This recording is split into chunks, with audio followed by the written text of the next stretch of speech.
So we're discussing expectations on this particular episode, and I'm not gonna lie, some of the things that are gonna be mentioned sound true, some are definitely BS, and others are just a little bit wild, because eventually at some point someone's bound to have some expectations that are a little bit out of the park and, a little bit better sounding in your imagination, And I'm gonna even start by giving you one that sounds a hell of a lot better in someone's imagination. So apparently, Scooby Doo fans are rejoicing as Velma is finally portrayed as a lesbian in the movie animation Trick or Treat Scooby Doo.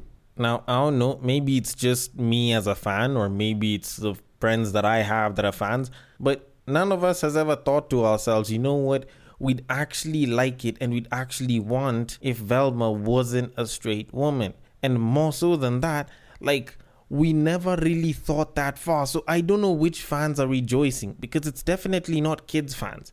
Personally for me, I thought that she was having a thing with her glasses, especially since she used to lose them like an on and off relationship. You get me? So for me to find out that she's lesbian, wouldn't that make me feel bad because now I don't get to see a fantasy where her and her glasses get married? Huh?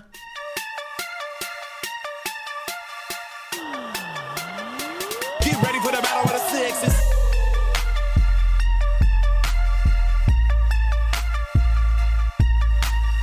Now, it sounds like I'm spewing garbage over here, but just listen to me for a little bit. Just bear with me for a little bit on this one. When times get tough, you hold on to the people that you love, right? When things became challenging for her, didn't she hold on to her glasses and shit? When stuff would become a little bit tough between, the entire gang and everything, and stuff would blow up, wouldn't the first thing that she loses, instead of, her connection to her partner, wouldn't it be her sight because she can't find her glasses? What if they had actually been having a relationship this entire time? Not that I'm saying that the glass is also lesbian, because that's a very different story, but still, wouldn't this make a pretty good premise for the term love is blind? She represents love, it's blind, she finds her partner in the glasses and, she sees a lot clearly. This is the shit that would have probably worked a little bit better. But now you guys are revealing her as a lesbian, as if us guys cared when we were kids. And honestly, this whole thing of giving sexuality to cartoon characters is absolute bull. We watch these cartoons as kids not to decipher what it is that they like to shag, but to literally just enjoy the story that's been written because it gives us a certain experience of our own. When I watched Scooby Doo, it was literally just horror, but it would come off in such a comedic way that I actually enjoyed watching it, as opposed to something that was a little bit deeper into horror like Courage the Cowardly Dog. Not that I didn't love it or anything, but I watched it because of the comedy and the fact that they were solving mysteries together. I watched DC Comics, I watch Marvel because there's stories about heroes saving the day and shit, and I enjoy that shit. I don't really give too much of a flying damn who it is that someone shags, maybe except for Superman and Batman. Just mostly because I know Superman has had Lois and Batman's been a hoe quite a bit. But that's sort of besides the point.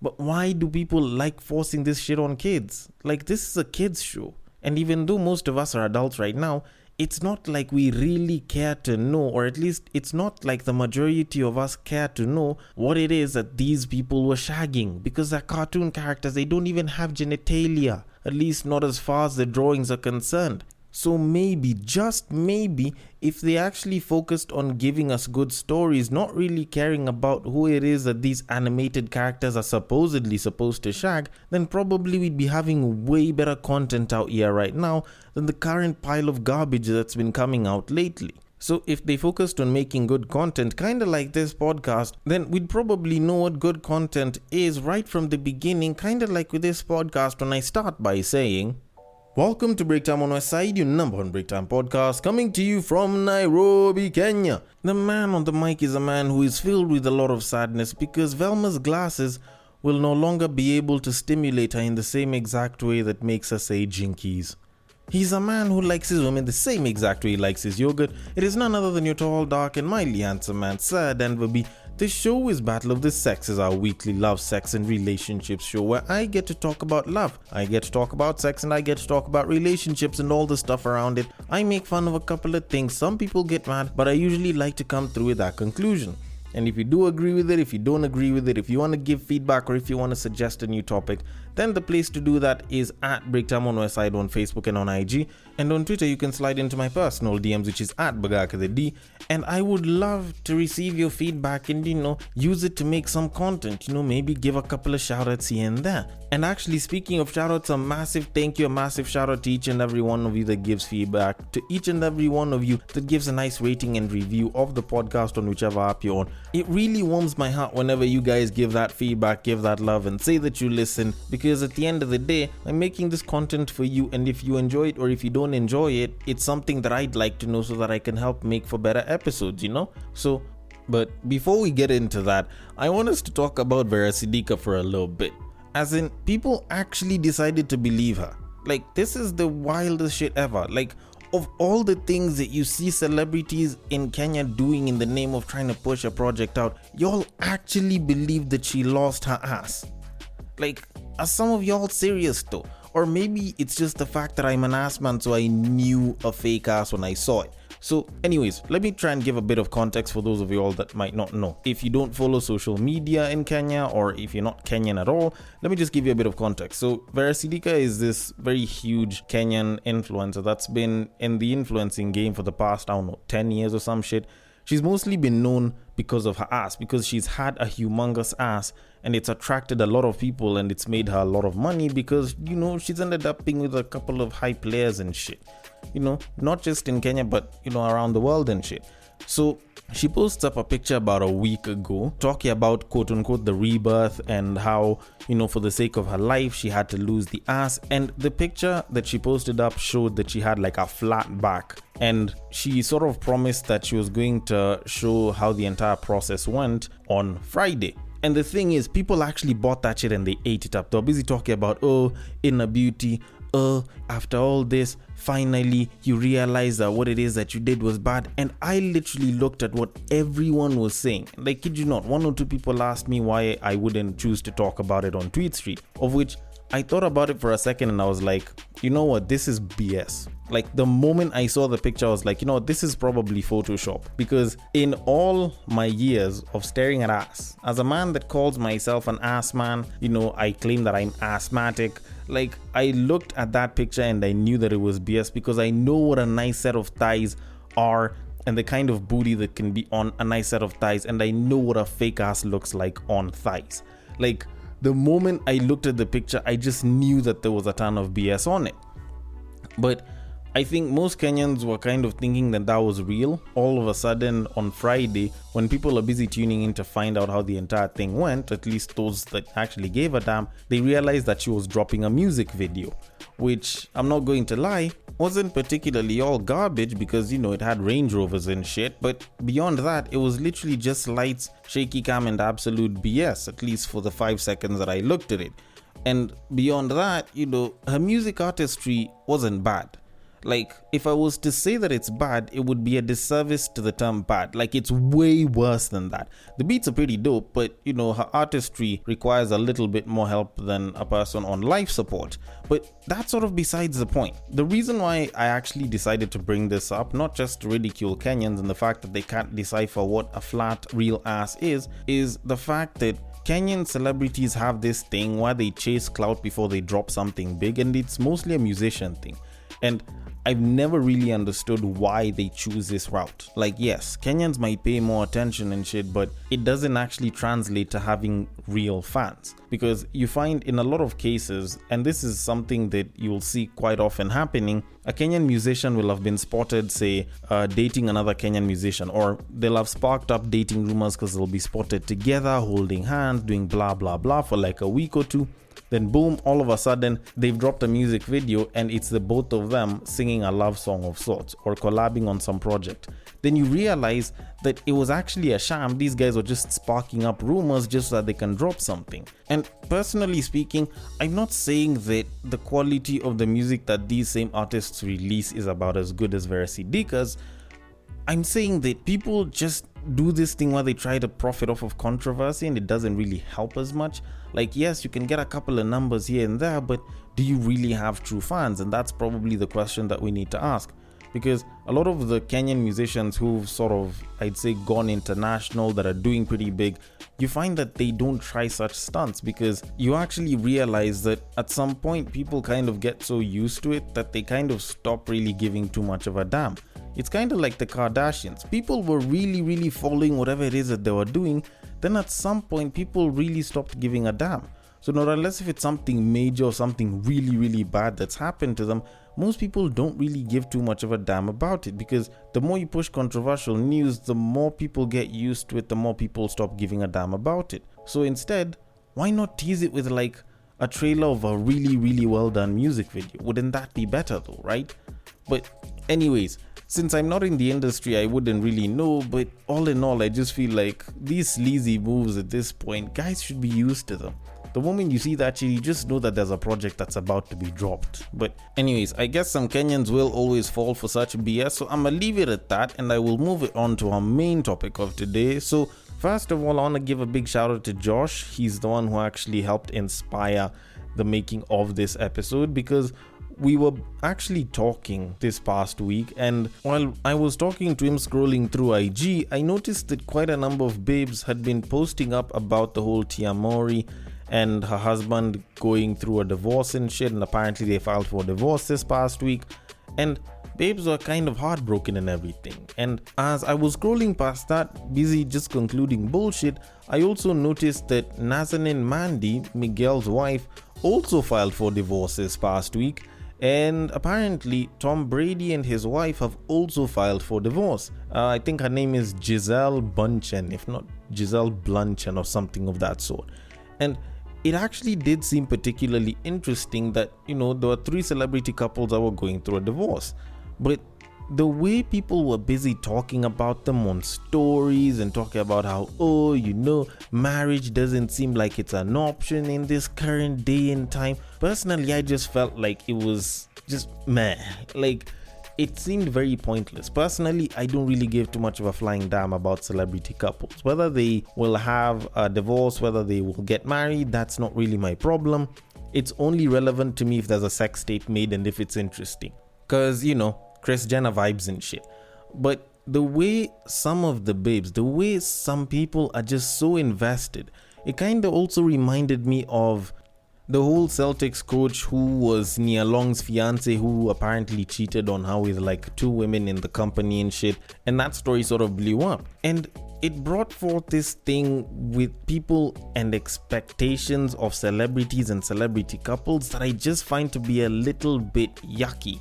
Like, people look up to and idolize celebrity couples so much that they feel like they're a part of the couple because they pretty much hedge their happiness on their happiness. I don't know if I'm making sense.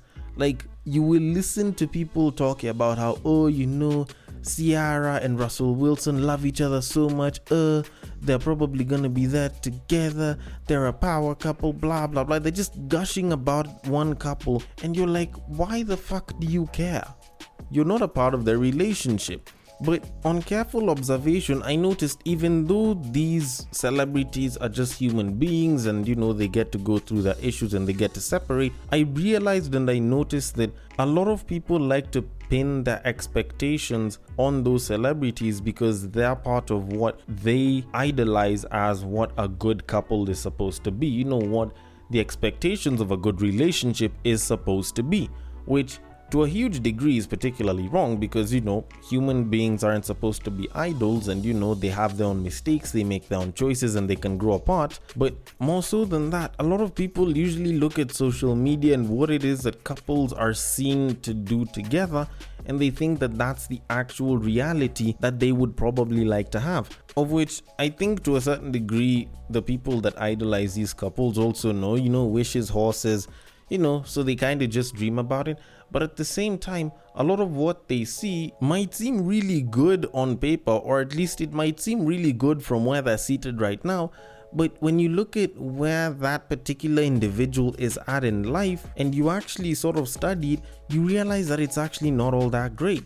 But because you're not on that level, you probably wouldn't know that. So what I decided I should probably do for this episode is try and compile a list of expectations that I know both men and women probably have about a lot of these celebrity couples and some of these celebrity relationships, and just sort of try to debunk some of them so that some people can come back down to earth and some people can stop aiming so high for something that they probably won't even reach. So I broke the list down into about 5 main points, and some of them are mostly for women, some are mostly for guys, but I'll try and specify as much as possible, even though I know that there's not as much time left. So the first one, and this is primarily on women, is that you will have a power couple that lasts. And the interesting thing is, I've always found the whole power couple dynamic to be very, very BS. Like, the people that believe in power couples probably should tell me what's so enticing and what seems so good about having a power couple. You have a powerful male, you have a powerful female, and both of them just so happen to be in a relationship together.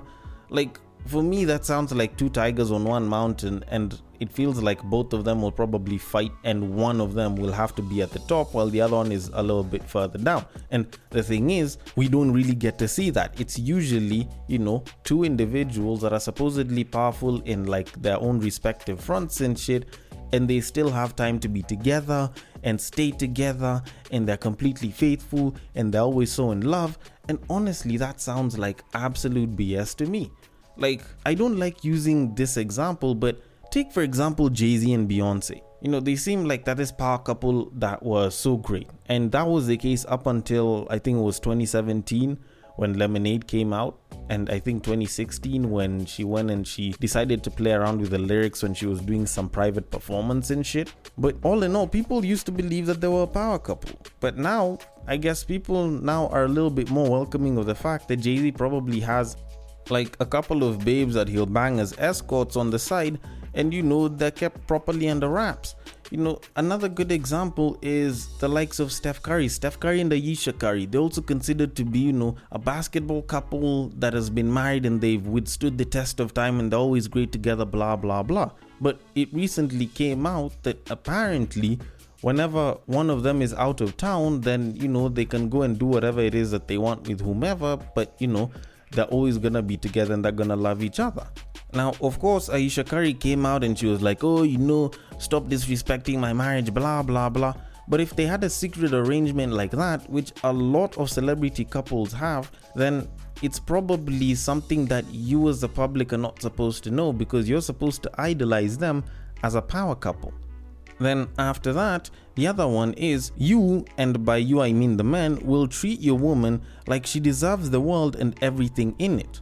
And this is actually an expectation that women usually have when, they hope that their man is going to be, successful and is going to be super big and everything, which when you actually look at the current media seems like it's actually a reality. But the truth of it is, it probably isn't. Because when you kind of think about it, a lot of the people that usually end up buying extravagant gifts for their girlfriends are usually rappers, and those ones are the ones who haven't been in the game for too long, sugar daddies, and maybe scammers. Normally that's kind of the progression of how it is. With rappers, it kind of makes sense because you want to flex with your girl, so you get your babe the most expensive things, and she can go and floss to all her friends and pretty much say that, oh, Quavo got me this Birkin, blah blah blah. Then you look at the sugar daddies, there's reasons behind that too. Probably he's compensating for something that he doesn't have. That's the whole showing what makes him attractive, because clearly his looks have definitely faded and he's not the most attractive guy on the planet. So he knows very well, as long as he keeps the money flowing into the babe's pocket, she's gonna continue treating him like a very, very lovable person. Then there's the idea of loyalty, because obviously when a guy is spending a lot of cash on a babe and taking her on trips and giving her tens of thousands of dollars to go and do shopping with, then definitely that babe will probably not leave that guy anytime soon. Of course, there's babes that can do that, and a lot of them probably have, but it's not a common thing for a lot of babes to do. So of course they'll go and they'll put money down there. The only issue is, even though you could get a guy that does that, you will take the gifts and they will increase with size, but at some point they'll stop carrying value because you will have been gifted quite a lot of times. And at that point, you'll probably want something in the name of experiences, and then you'll have some experiences, but especially for guys that make so much, for guys that are that high level, they're probably not going to spend that much time with you. So what are you going to do with that one? Are you going to, substitute the lack of time that you have with him with you flying to Jamaica and spending a week with the babes? Like, is that how you'd want to do it? Then the next one is, she doesn't belong to the streets. And that one is usually something that's held by a lot of guys. Guys usually believe, when I'm big and I'm successful and I get this babe, she'll stay loyal with me because I'm like the king, I'm the catch that she shouldn't leave. And the truth of it is, if she didn't respect you enough to stay with you when you were broke, then how would you expect her to stay faithful when you have money? And, she doesn't even necessarily have to have been with you when you were broke, but if you got a babe when you have money, it doesn't guarantee that she'll stay with you. It just means that her reasons for staying have increased. It doesn't guarantee that she stays with you. And that's one of those things that a lot of guys might take a while to learn, especially if they haven't learned to be assertive and they haven't learned to, respect themselves to a level where they don't actually simp for a babe. Then the other one for guys is that she'll actually stay if she is with you. Because apparently when you get a babe and you have a lot of money, apparently she's supposed to stay because you guys are dating and you're giving her a great life, of which, trust me, like, there's a lot of babes that have left guys with a lot of money simply because they were unhappy. Those are some of the more self-aware ones. And yes, there's a lot of babes that will stay because you're throwing money on her. Don't get me wrong. Expectation number 2 exists for a reason. That expectation was put there because babes were thrown for a bunch of money and they're still with those dudes. But it doesn't necessarily mean that she'll be loyal with you or that she'll actually stay with you for a long time, because she might choose to be with someone who has more money. And this doesn't even depend on whether she's a broke babe or a rich one. Like, look at Amber Heard. She was with Johnny Depp and she was still shagging Elon Musk, Scottie Pippen's wife was being shagged by Future. Like, it doesn't necessarily mean that just because you're successful and you have a lot of money that she's going to be loyal or that she's going to stay. Then last but not least, and this one is held by both men and women, is that money and success actually equals happiness, which, let's be very honest, and I know so many of us actually know this, but we never like to acknowledge it, it's actually BS. Because happiness at the end of the day is a choice. It's a choice that doesn't come based off of how much money you have, but how you choose to live and what you choose to appreciate. Gratitude is one of the things that brings a lot of happiness. And a lot of people fail to realize that. They believe that if they make $1 million or $1 billion or 10 or 15, that they're going to be happy. And yet at the end of the day, you find that a lot of the people who got there, who made that money, who had to put in the work to get there, aren't particularly happy people. Some of them are stressed. Like, a good example is Cardi B. There's a clip of her that was online. I can't remember where it was from, where she was being asked about, having money and being successful. And she was like, yeah, she's happy that she can, afford to feed herself and, put a roof on her head and she can support her family and everything. But it becomes quite unhappy because a lot of the people around you just want to make money off of you and they don't see you as a person. And this is someone who is, some symbol of happiness for some people. She seemed like she was in a great marriage and Offset was cheating on her and shit. And she's blown up and, there's a lot of things that will happen in between. And that's a very clear example that money and success doesn't necessarily equal that you'll be happy. Because at the end of the day, happiness is actually a choice, and happiness in a relationship comes from the choice that you and your partner have to actually make things work. So to kind of conclude all of this, let me just finish it up with a very interesting saying. And it's my sort of repurposing and rebranding of that saying.